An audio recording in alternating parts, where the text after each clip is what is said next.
한국 칼교의 전설들이 미국에 온다. 세시봉 LA 콘서트. 50년이 넘는 우정 속 추억의 이야기와 노래들. 한국 가요사의 큰별 조영남, 한국 통기타 문화의 개척자 윤형주, 그리고 세시봉의 막내 김세환까지. 3월 16일 LA에서 만나요. 뭐라고? LA에서 만나자고. 16일 LA에서 만나자고. 오케이. 따스한 추억을 만들어줄 세시봉의 미주 콘서트. 3월 16일 LA에서 만나요. 힘든 시기, 우리는 함께하면 이겨낼 수 있습니다. 라디오 서울이 함께하겠습니다. 강혜신의 오늘의 미국.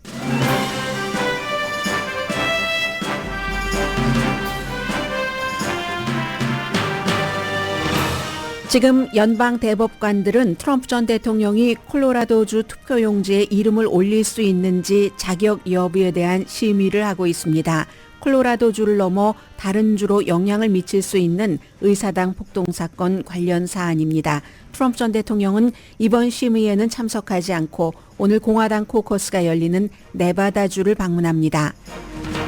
바이든 대통령은 트럼프 전 대통령의 부자격을 강조하면서 선거 캠페인을 하지만 말 실수가 이어집니다. 또 바이든 대통령이 기밀 서류를 잘못 다룬 일을 수사하는 한인 로버트 특별검사가 수사 결과를 백악관과 법무장관에게 이미 보냈습니다. 며칠 안에 공개된다는 뜻입니다. LA 경찰국장 대행으로 임명된 한인 도미닉 최 현 수석 부국장이 3월 1일부터 직무를 시작합니다. LA 경찰국장 최초의 여성이나 라틴계 임명에 대한 추측을 뒤로하고 아시아계로서 처음 임시 경찰국장을 맡게 될 도미닉 최 국장 대행은 정신질환과 홈리스 피플 이슈, 대규모 시위 대비가 최우선이라고 말했습니다. 공화당 하원과 터커 칼슨이 블라디미르 푸틴을 돕고 있다는 세계적인 비난이 이어집니다. 하원은 우크라이나 지원을 하지 않음으로써 푸틴을 돕고 터커 칼슨은 푸틴의 말도 들어야 한다면서 푸틴을 인터뷰하기 위해 러시아에 도착했습니다. 터커 칼슨은 팍스에서 해고되기 전에도 러시아 매체가 가장 사랑하는 미국인이었습니다. 미성년자 학생이 하루에 8시간 일을 하도록 허용하거나 심지어 14살 청소년이 술을 서브하도록 하는 법안을 마련하는 주들이 늘어나서 논란입니다. 그런데 이런 주의 대부분은 공화당주고 공화당 의원들이 이 같은 법안을 발의하는데 일반인들이 알기 어려운 이슈가 있어서 논란이라고 잡지 애틀란틱이 보도했습니다. 선셋 스트립에 있는 한인이 운영하는 스시파크가 전국적인 레스토랑 업계의 뉴스가 되고 있습니다. 아래층에는 네일샵이 있는 장식도 별로 안 한 평범한 스시집인데 테일러 스위프트에서 비욘세까지 수많은 유명인들이 가는 나름의 변치 않는 원칙을 지키는 식당입니다. 그래미 시상식에서 올해의 앨범상을 받았고 정치 음모론에 휩싸인 테일러 스위프트가 이번 주말 일본 공연 직후에 애인의 슈퍼볼 경기에 참석하느냐가 큰 관심입니다.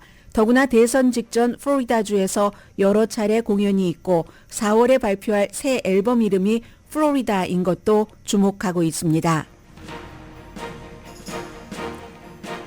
여러분 안녕하십니까? 오늘의 미국 강혜신입니다. 오늘 미국 텔레비전 방송국은 모두 연방 대법원에서 일어나고 있는 일들의 중계를 합니다.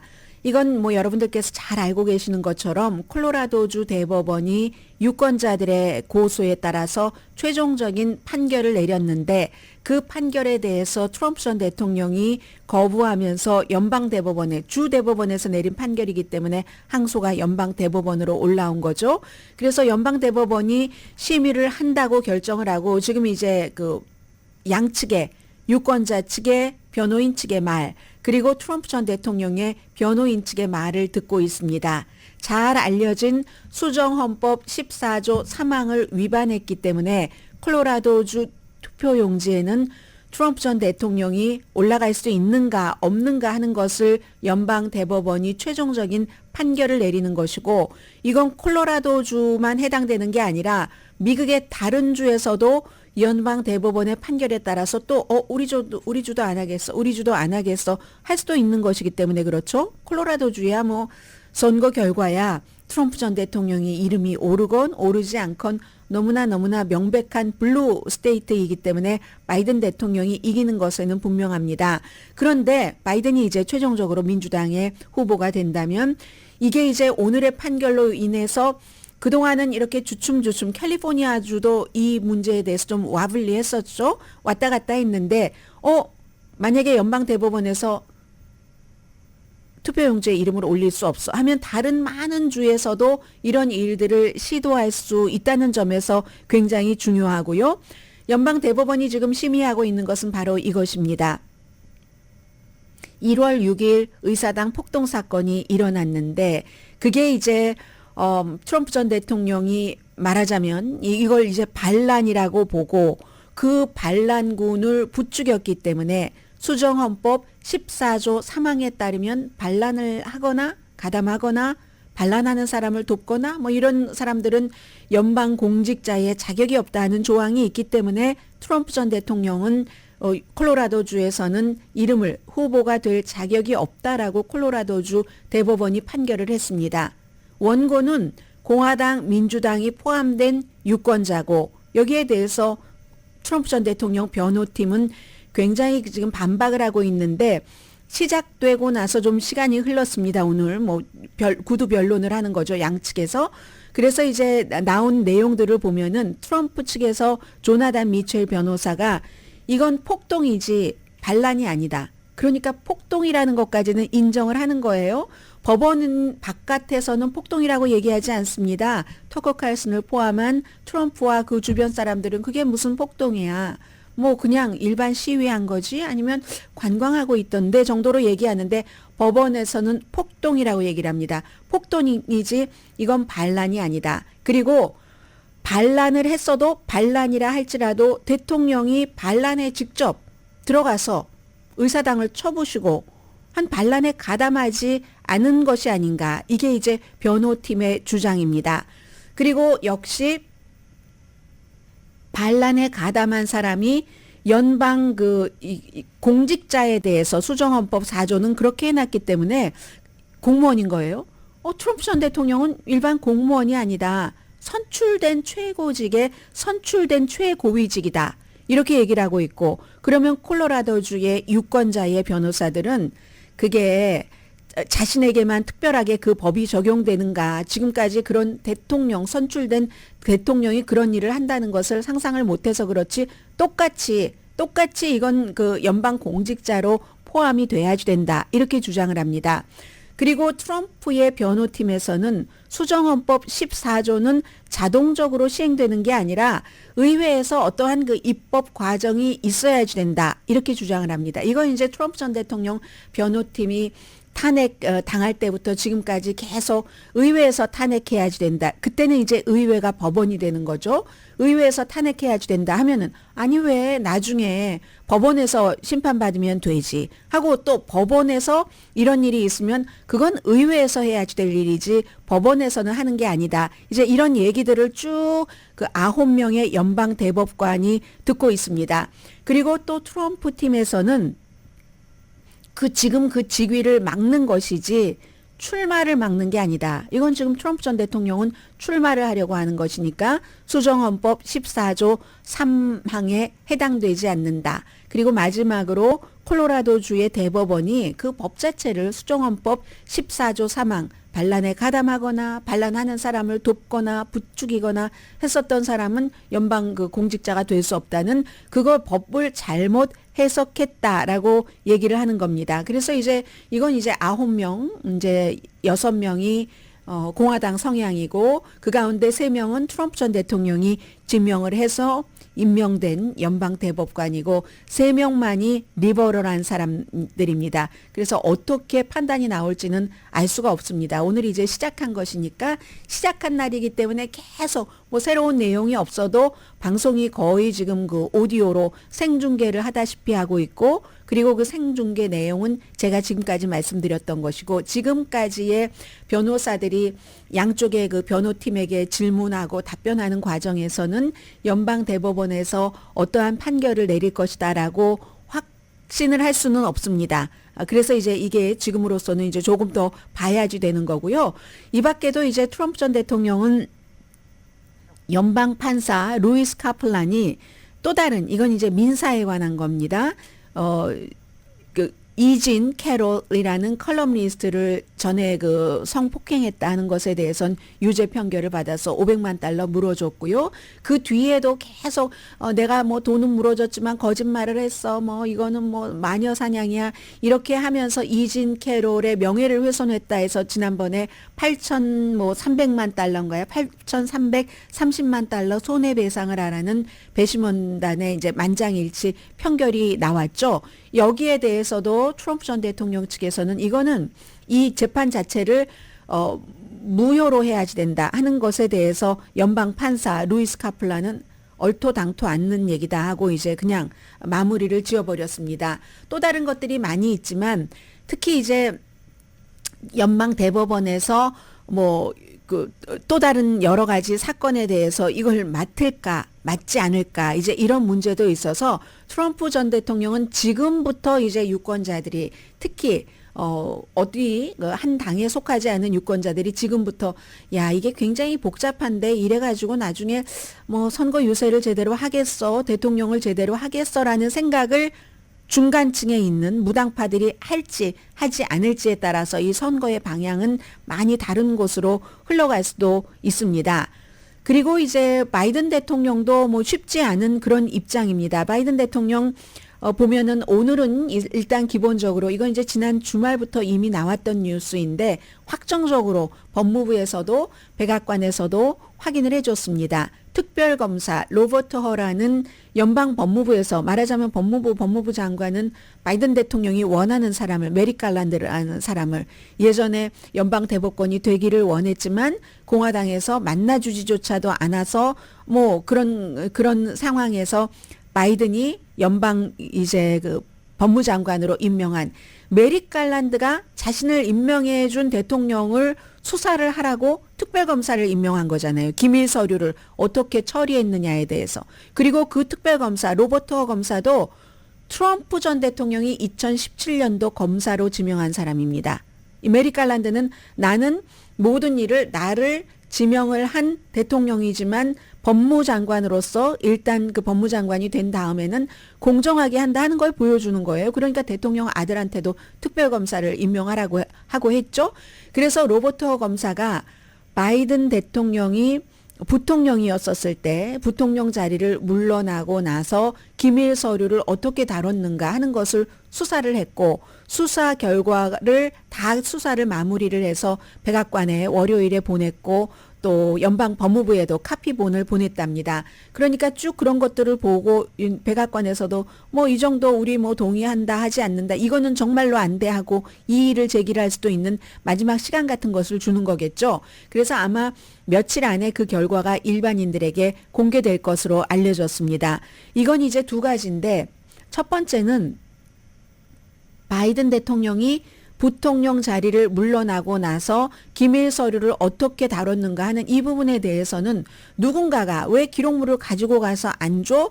하고 에스크를 해서가 아니라 바이든 대통령 측에서 먼저 발견을 했다는 거죠. 그리고 나서 법무부와도 협조를 하고 등등 자료 내놓고 처음에 내놨던 자료 불과 뭐 몇 페이지 되지 않았었죠. 그리고 이제 그 집이라든가 사무실에 접근을 하도록 그 연방수사국 요원들을 그렇게 해서 연방수사국 요원들이 진짜로 더 많이 찾아냈습니다.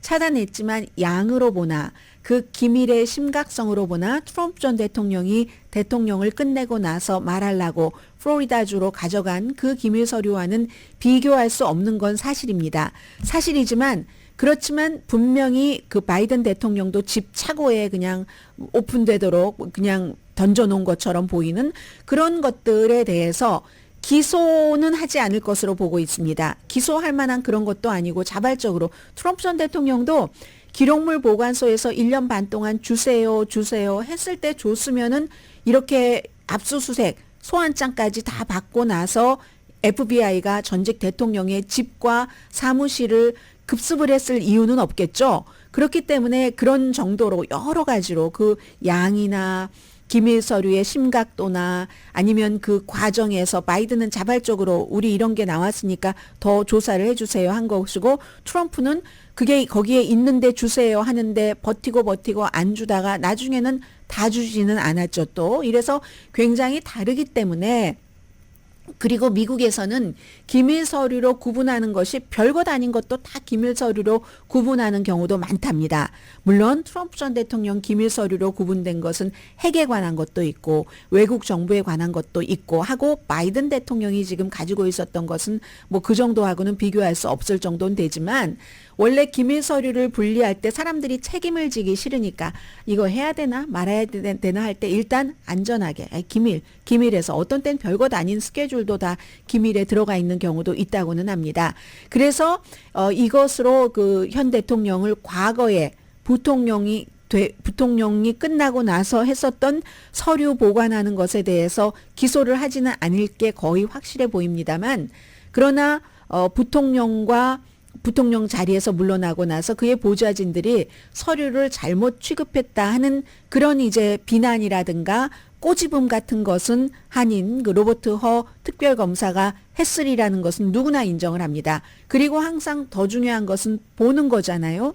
우리가 플로리다주에서 볼룸에서 화장실 뭐 변기 옆에서 막 잔뜩 서류를 쌓아두고 거기에 보면은 기밀이라고 클래시파이드라고도 막 써 있고 하는 뭐 특급 기밀 이런 것도 써 있는 것을 봤을 때 야 어떻게 대통령에서 물러나서 저런 것을 저렇게 취급할 수가 있는가 이게 이제 일반인들의 생각이잖아요. 그리고 그 볼룸 같은 데는 수백 명이 드나들기도 하는데 커튼 뒤에 막 그 잔뜩 박스가 쌓여 있고 그랬는데 이게 바이든 대통령의 집의 차고에서도 스포츠카 옆에서 이런 게 발견되는 것이 사진이 나올 수가 있겠죠. 그런 걸 보면 유권자들은 또 이게 뭐야? 뭐 이렇게 생각을 할 수 있는. 그래서 분명히 데미지가 된다는 것은 확실합니다. 데미지가 기소가 안 돼도 데미지가 된다는 것은 확실히 다르고요. 그런 점이 있고 또 하나는 메릭 갈란드 법무장관과 백악관 바이든 대통령이 조금은 바이든 대통령으로서는 서운할 수 있겠죠. 뭐 그렇게까지 해서 나를 특별검사까지 임명을 해서 선거에 다가올 때 그러한 사진들을 다 보여질 것을 법무장관은 알았을 텐데 이렇게까지 할 수가 있어? 뭐 이 정도는 아마 감정 같은 것은 있을 것 같습니다. 그리고 이제 바이든 대통령이 요즘에 트럼프 전 대통령이 후보가 될 것이 거의 확실해지면서 날마다 기회가 있으면 트럼프 전 대통령을 비난을 합니다. 어제도 이제 뉴욕에서 뭐 큰 돈 주는 사람들, 빅 도너들 그 기금 모금에 가서 바이든 대통령 열심히 욕하고 하면서 내가 말이에요. G7 정상회담에서 무슨 독일 그 총리를 만났는데 앙겔라 머르켈을 이미 2017년도에 숨진 헬무트 콜 전 그 총리 이름으로 부른다거나 아니면 지난주에도 그랬어요.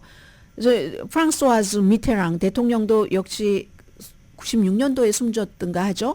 그런 사람을 임마누엘 마크롱 2017년부터 대통령을 했습니다. 내가 G7 정상회담에서 무슨 얘기를 하다가 뭐 이게 임마누엘 마크롱을 얘기를 해야지 되는데 바이든 대통령이 수십 년 전에 숨진 프랑스와즈 미테랑을 얘기를 한다던가 이런 식으로 계속 이제 이 실수를 하는 것이 역시 나이가 너무 들었어 하는 것을 사람들에게 이제 리마인드를 시키는 거죠. 지난주는 네바다에서 이 프랑스와 미테랑 대통령 그런 얘기를 했고요. 그런데 사실은 이것도 트럼프 전 대통령도 마찬가지예요. 최근에는 뭐 헝가리 대통령과 터키의 대통령, 헝가리 총리와 터키 대통령의 이름을 일반인들도 다 알만한 빅토르 오르반과 터키의 대통령을 이렇게 에르도안을 이렇게 이름이 조금 비슷하긴 하네요. 말하고 보니까 에르도안과 빅토르 오르반 하니까 이제 혼돈을 하기도 하고 그건 그렇다고 하고 심지어는 낸시 펠로시와 니키 헤일리를 혼돈하잖아요. 의사당 폭동 사건을 얘기하면서 그 당시에 낸시 펠로시가 그 안에 있으면서 아무 일도 안 했다. 이렇게요. 하원 의장으로 있으면서 아무 일도 안 했어. 니키 헤일리가 그 안에 있으면서 니키 헤일리는 사우스캐롤라이나주나 뭐 어디 다른 데 있었겠죠. 이렇게 트럼프 전 대통령도 말실수를 하는데 이건 별로 문제가 되지 않습니다. 바이든 대통령이 그렇게 말실수할 때 민주당에서도 굉장히 야 이거 너무 나이가 많은 것 아니야? 이런 생각을 하고 있고요. 아무튼 오늘 이런 상황 속에서 지금 또 세계사적인 것과 연관을 하자면 벤자민 네탄야후와 지금 벤자민 네탄야후의 이스라엘과 바이든의 미국, 바이든과 벤자민 네탄야후 사이가 조금 이렇게 부스러지고 있거든요. 부스러지는데 벤자민 네탄야후는 트럼프 이겨라 하고 있겠죠. 그리고 역시 블라디미르 푸틴도 트럼프 이겨라 하고 있을 겁니다. 조금만 더 버티면 벤자민 네탄야후도 세계적인 그 비난, 가자 지구에 너무 가혹하게 하고 있어 하는 비난이 점점 강해지고 있지만 아니야. 내가 조금만 더 버텨서 트럼프만 대통령이 돼봐. 나를 전적으로 지원해 줄걸? 블라디미르 푸틴도 마찬가지로 조금만 더 버티자. 그렇지 않아도 지금 미국 공화당이 우크라이나에 무기 지원 같은 것을 안 하는데 내가 조금만 더 버티면 나를 너무나 존경하는 트럼프가 다 알아서 해줄 거야. 이런 게 이제 미국 이 대통령 선거와 연관이 된 거고요. 또 푸틴의 경우는 그 터커 칼슨이 이미 모스크바에 있잖아요. 터커 칼슨은 공개적으로 얘기합니다. 우크라이나 엄청 비난하고요. 엄청나게 러시아를 지지하고 푸틴의 말을 들어야지라고 하면서 푸틴의 말 들으려고 지금 인터뷰하러 간 거거든요. 그러니까 이러한 국제 상황과 연관돼서 니키 헤일리는 거봐라. 트럼프나 바이든이나 나이가 저렇게 많으니까 맨날 말 실수만 하고 그게 말이겠어? 정신이 노쇠한 거지. 새로운 그 신세대로 바뀌어야지 돼. 하지만 이미 니키 헤일리는 물 건너간 것 같고 민주당에서도 마리안느 윌리엄슨이라는 사람이 후보가 네바다의 예비 선거를 치르고 나서 뭐 자기 개발 서적 같은 거 많이 쓴 사람이죠. 책 이제 선거 캠페인 중단한다는 발표를 했고 오늘 이제 네바다주에서 엊그제는 예비 선거 혼돈되시지만 공화당이신 분들 트럼프 전 대통령을 지지하시는 분들은 오늘 뭐 여러분들 사는 지역에 배당이 된 그런 곳에 가서 다시 이제 코커스를 치르셔야지만 됩니다. 그래야 트럼프 전 대통령에게 표가 가고 네바다주의 대의원 26표가 가거든요. 그래서 트럼프 전 대통령은 오늘 목요일 맞죠? 오늘 네바다에 가서 이제 여러 가지 선거 캠페인을 할 것 같습니다. 그러니까 지금으로서는 바이든 나름대로 약점이 있고 트럼프 나름대로 약점이 있고 하기 때문에 이 대선의 흐름이 어디로 갈지 알 수가 없다고 말씀드리는 게 정답으로 보입니다.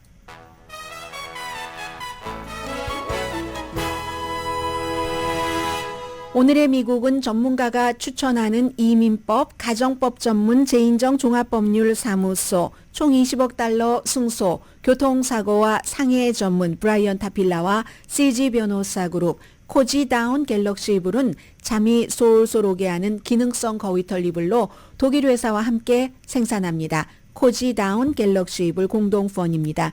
잠시 뒤에는요.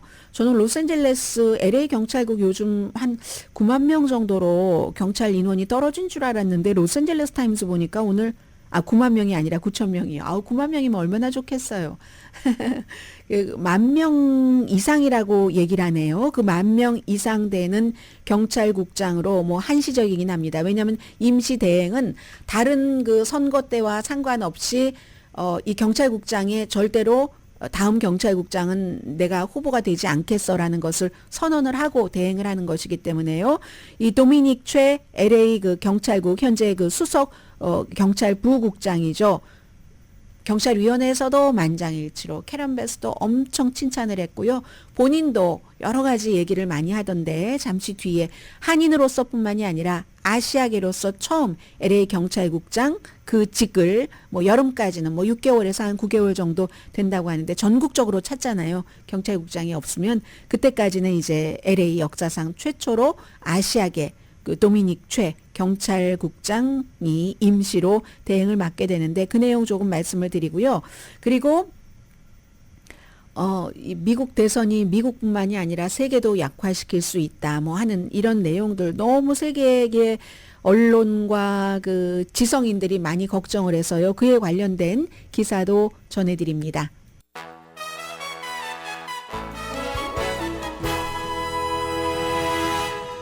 라디오 서울 방송 오늘의 미국 듣고 계십니다. 왜 어떤 것들이 잘 이렇게 다지기를 하다가 쫙 그 열매가 피어오르는 때가 있잖아요. 요즘이 미국에서 그 코리안 아메리칸과 관련돼서는 그런 시기로 느껴지거든요. 꼭 코리안 아메리칸뿐만이 아니라 한국과의 미국과의 관계도 조금 더 광범위하면서도 좀 뿌리가 단단해지는 것 같은, 그게 이제 뭐 꼭 정치적으로 그렇다는 게 아니라 모든 분야에서 경제적으로나 문화적으로나 그렇다는 그런 생각이 듭니다. 또 잠시 뒤에 광고 들으시고 나서는 제가 또 뭐 그 스시팍, PARK, last name, 스시팍에 대해서도 조금 소개를 해드리겠는데, 그건 이제 뭐 이래서 뭐 주목받아요라기보다 그 스시팍이라는 게 어떻게 이렇게 미국의 유명인들이 요즘 뭐 1인분에 뭐 한 $400 정도 한다고 하는데, 팬시한 레스토랑이 아니에요 결코.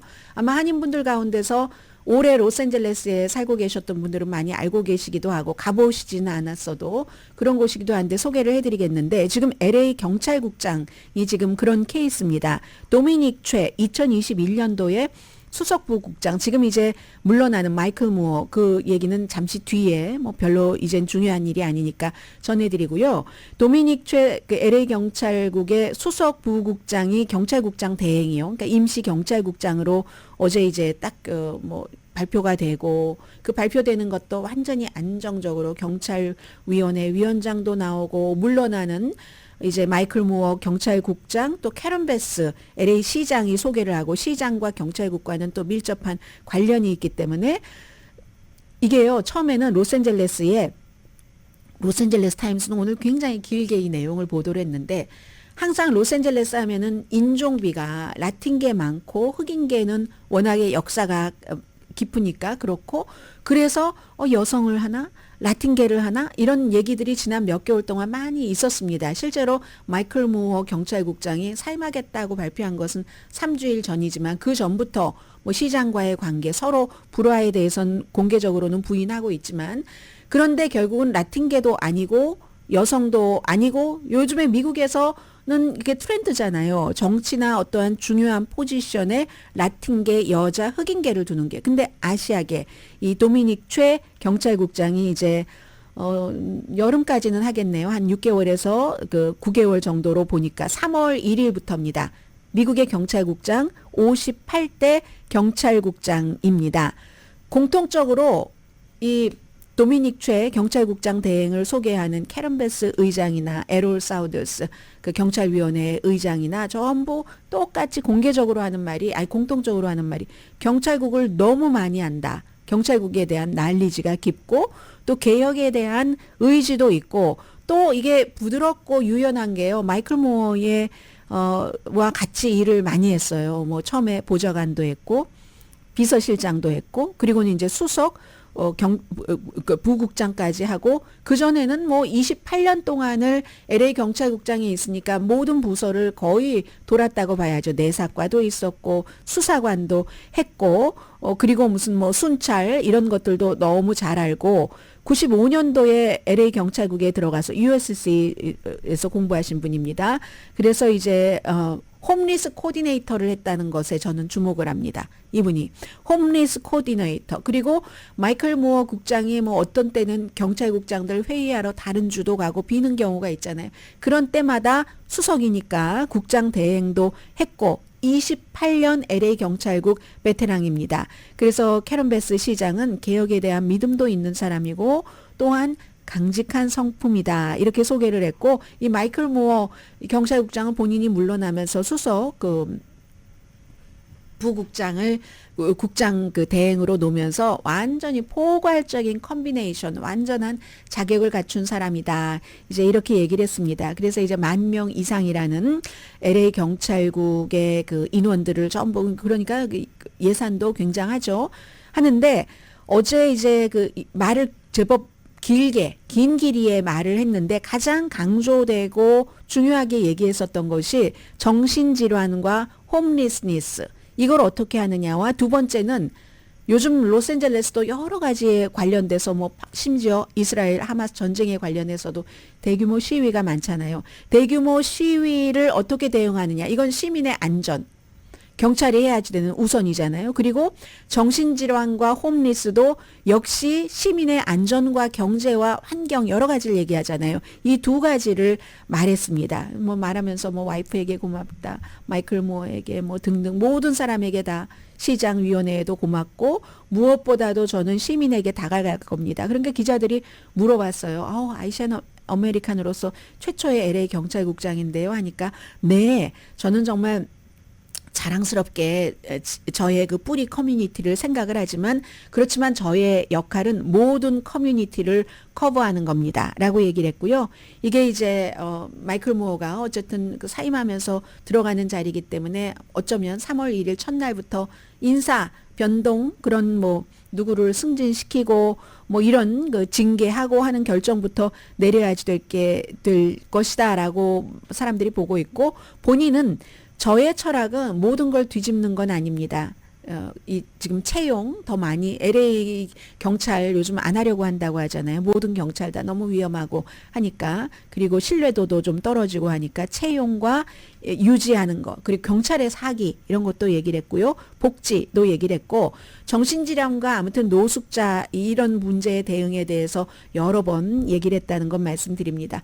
마이클 무어는 뭐 가족 뭐 이런 문제 때문에 사임한다고 얘기를 했지만 사실은 또 LA 그 캐런 베스 시장이 하원 의원이었을 때 USC에서 뭐 스칼라십 받고 한 거 이거 수사하라고 누구에게 지시했다고 하고 본인은 아니라고 하고 둘이 서로 공식적으로는 공개적으로는 싸우지 않지만 좀 껄끄러운 것이 있기는 있었던 것 같고 그동안 이제 어떠한 시위 같은 것이 있었을 때 과도하게 경찰력을 사용을 한다던가 아니면 뭐 직원 관리 그 내부에서 뭐 고참과 뭐 조금 낮은 직급의 사람이 뭐 남녀 관계라든가 이런 여러 가지 문제들 있었기 때문에 조금 그 술렁술렁이다가 결국은 이제 본인이 사임을 했고요. 이제 정식으로 LA 경찰국장을 전국적으로 이제 찾는 그 일이 그래서 찾아질 때까지는 도미닉 최 LA 경찰국장 대행이 경찰국장으로서 일을 하게 된다는 것 말씀드립니다.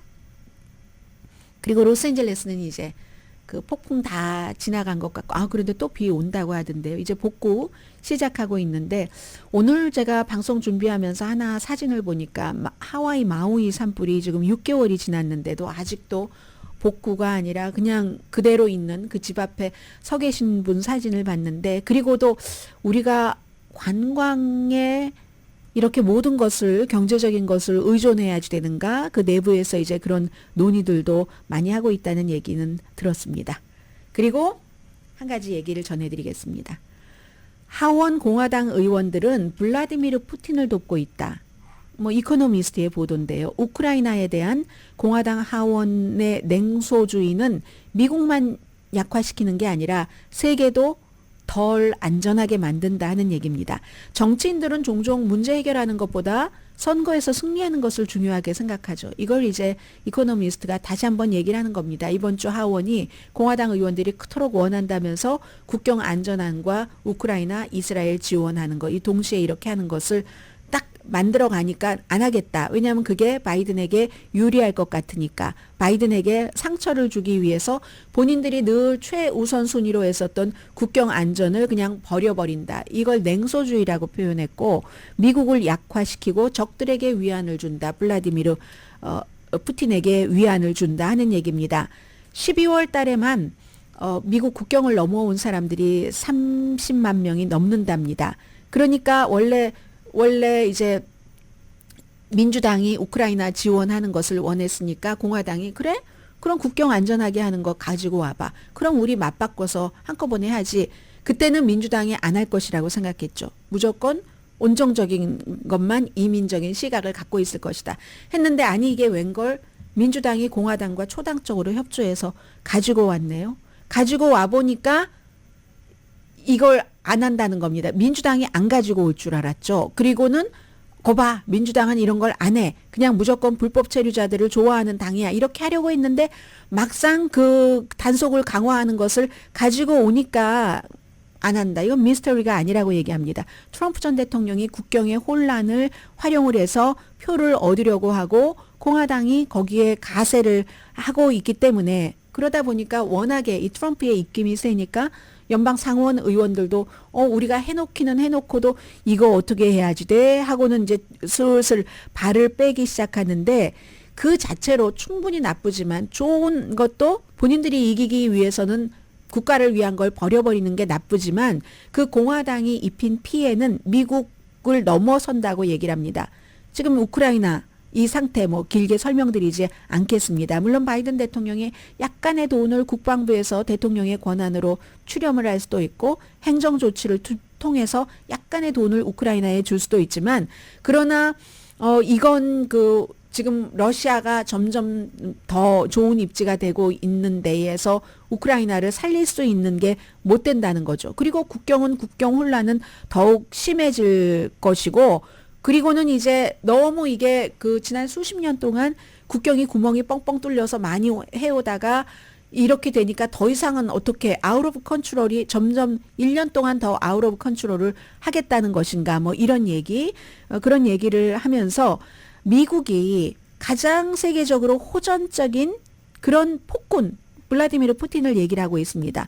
그 폭군으로부터 이유 없는 침략을 당해서 자신을 방어하는 민주적인 동맹국을 지지하는데 실패한다면 계속 똑같이 하는 얘기예요. 나중에 지금은 그냥 흘려듣다가 나중에 만약 그런 일이 일어난다면 그때 그랬어야 됐는데 하는 일이 올지도 모릅니다. 발트해 연안, 대만, 아시아, 중동에서 누가 미국을 믿겠는가. 우크라이나는 단 한 명의 미군도 희생시키지 않으면서 블라디미르 푸틴의 제국주의 야망에 끈질기게 저항해서 여기까지 왔는데 이렇게 미국이 도와주지 않는다고 하면은 공격자들을 푸틴뿐만이 아니라 중국 등등의 세계적인 공격자들을 더욱 대담하게 만들고 그렇게 되면 너나 할 것 없이 다 안전하지 않은 세상에서 산다는 겁니다. 공화당 하원 의원들이 자축하고 있을지 모르지만 그러나 미국에 해를 끼치고 푸틴을 돕기 했다면은 정말 이보다 더 잘한 일은 없다. 그리고 터커 칼슨도 한쪽 입장만 들으면 안 된다. 우크라이나 입장만 들으면 안 된다면서 푸틴의 입장을 듣는다고 지금 인터뷰 장비를 가지고 러시아에 갔잖아요. 푸틴의 입장을 반영하기 위한 목적으로 인터뷰를 하러 갔습니다. 아무도 하지 않으니까 내가 해야지. 무슨 소리를요. 그 전쟁 취재하러 가서 월스트리트저널 기자도 뭐 법에 위배되는 거 없어 보이지만 지금 감옥에 갇혀 있고 또 다른 사람도 마찬가지잖아요. 이렇게 블라디미르 푸틴의 나팔수를 터커 칼슨이 자처해서 하는 걸 누가 제일 좋아하겠습니까? 당연히 모스크바가 제일 좋아하고 결국은 이코노미스트는 예언을 합니다. 이게 더 깊어지면 공화당은 함정에 빠질 것이다.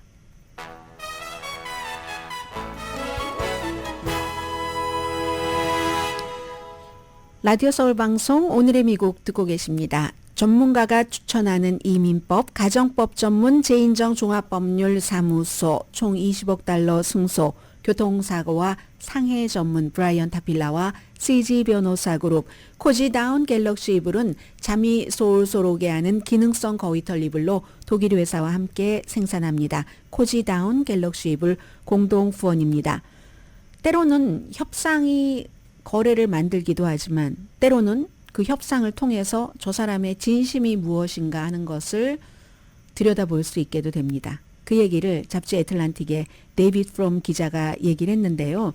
지금 저는 이 기사를 읽으면서 이게 100%가 다 이분이 쓴 것대로라면 화가 났습니다.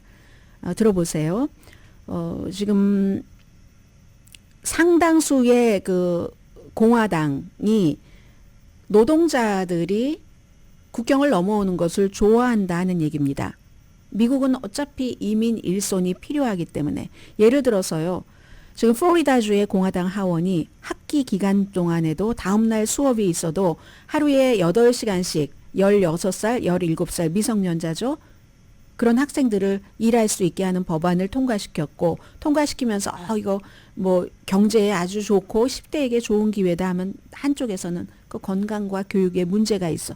85대 35로 하원에서 통과시켰습니다. 상원도 이제 조금 다르긴 하지만 비슷한 18시간 일하도록 학기에도 내일 수업이 있어도 그런 거. 알칸소 주지사는 서명을 했는데요. 어떤 2023년도에 14살에서 15살이 알칸소는 그전에는 이런 미성년자들이 일하려면 어떤 허가가 있어야지 되고 하는데 그런 것들을 없애버리고 13살은 일 못하고 하는 그런 노동부의 허가를 받을 필요가 없도록 수십 년 동안 허가를 받았어야지 되는데 어린이들을 보호하기 위해서 그랬겠죠. 그런데 알칸소 주지사가 그런 거 허가받을 필요 없어 서명하면서 정부가 알아서 할 일이 아니라 부모가 알아서 할 일이야. 한쪽에서는 어린이 착취가 될 수 있어. 이렇게 얘기를 하는데 그 서명한 사람이 누구냐면 세라 허카비, 트럼프 전 대통령 첫 번째 백악관 대변인. 아버지가 알칸소 주지사였고 복음주의 목사였습니다. 가장 보수를 얘기하고 어린이들을 얘기하고 이런 기독교스러운 뭐 가정적인 거 강조하는 그런 사람. 오하이오주 공화당 의회는 전부 지금 공화당을 말씀드리고 있어요. 14살과 15살짜리가 밤 9시까지 일할 수 있도록 하는 법안 통과시켰고 그리고 위스콘신주의 공화당입니다. 공화당이 심지어는 14살에서 17살 사이를 술집과 레스토랑에서 술을 서브하도록 반대하는 사람들은 아이들을 술 먹고 누군가가 성인이 취하면 괴롭힘을 할 수도 있잖아요. 아이들에게 말이 되느냐? 노동 착취다. 21살 미만은 술도 못 마시는데 물론 26개 주에서 18살 이상이면 술을 리코스토어에서 팔 수는 있습니다. 그러나 술집에서 오픈돼서 서브하는 건 다르잖아요. 아동법이 미국에서 그렇게 까다로운데 왜 공화당주에서만 이런가? 이건 지금 이 잡지 애틀란틱의 기자인 데이빗 프롬 씨는 이건 이민 아동자들이 하라는 얘기다라고 얘기를 합니다. 아는 사람은 다 안다는 얘기입니다. 아동 이민법, 아동 노동법이 그렇게 까다로운 미국에서 10대 이민자를 염두에 두고 최근에 국경을 넘는 이민자의 40% 이상이 미성년자입니다. 그래서 이게 공화당이 할 일이냐고 묻습니다. 성소수자, 아이들이 뭐 성소수자를 뭐 어떻게 하면 너무 노출된다, 위험하다. 이 책은 이래서 위험하고 저 책은 저래서 위험하고 하면서 아이들을 술집에 보내는 것은 국경을 넘어온 10대 아이들을 대상으로 한다는 겁니다. 의회는 다 알고 있고 10대 아이들도 알고 있고 그러면 유권자도 알아야 되죠. 애틀란틱의 보도입니다.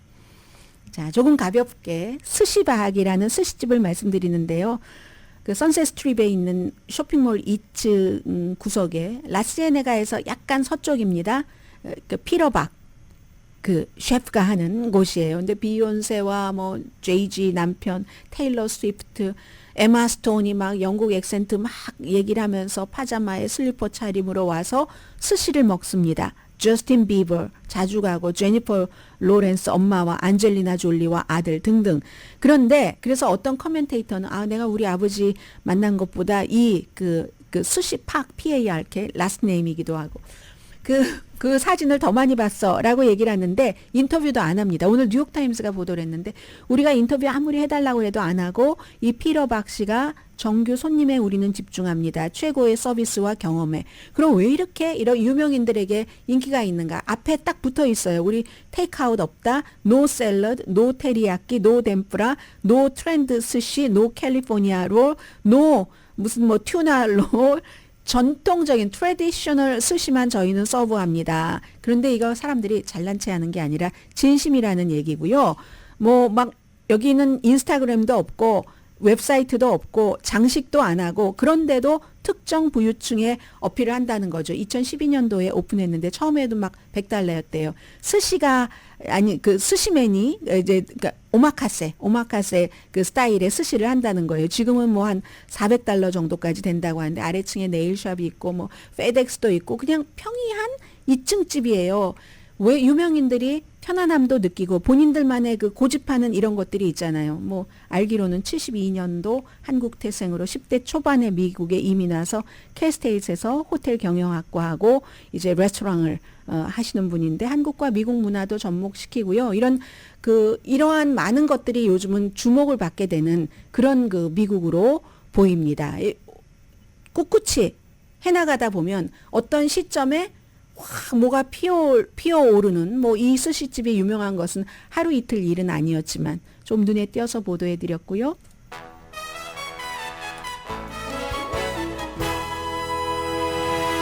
라디오 서울 방송 오늘의 미국 듣고 계십니다. 지금 이제 가자 지구 때문에 미국과 이스라엘이 굉장히 관계가 악화돼서요. 서로 이제 깊어지는 불신이라고 할까요? 한 2만 5천 명 정도 팔레스타인 주민이 사망한 그 시점부터 바이든 대통령이 야 이건 무차별적 폭격이다 이렇게 얘기를 했다고 하고요.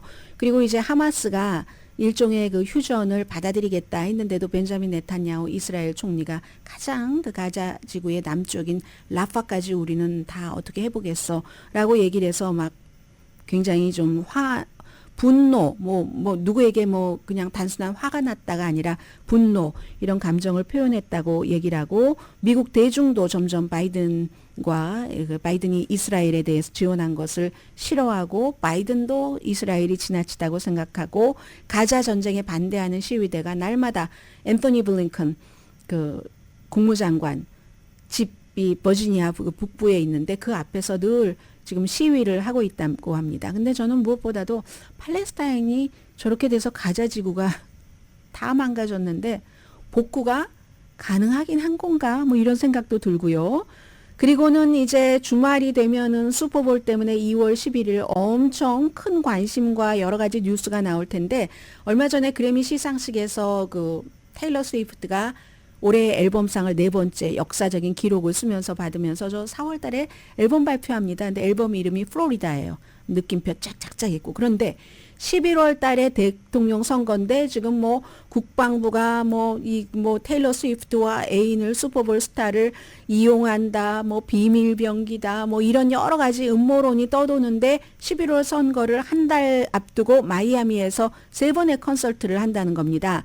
그러니까 민주당은 우리가 직접 연결해서 그리고 그 앞에서 후보 등록도 하고 스위프트의 새로운 이런 앨범이 나오면은 우리가 모두 같이 하자고 해야지 되겠어. 청춘의 아이콘 아니야? 등등 많은 얘기들을 하고 있거든요. 그래서 이번 주 슈퍼볼이 뭐라고 하던가요? 우선 일단 도와주시는 분들부터 말씀을 드려야지 되겠네요.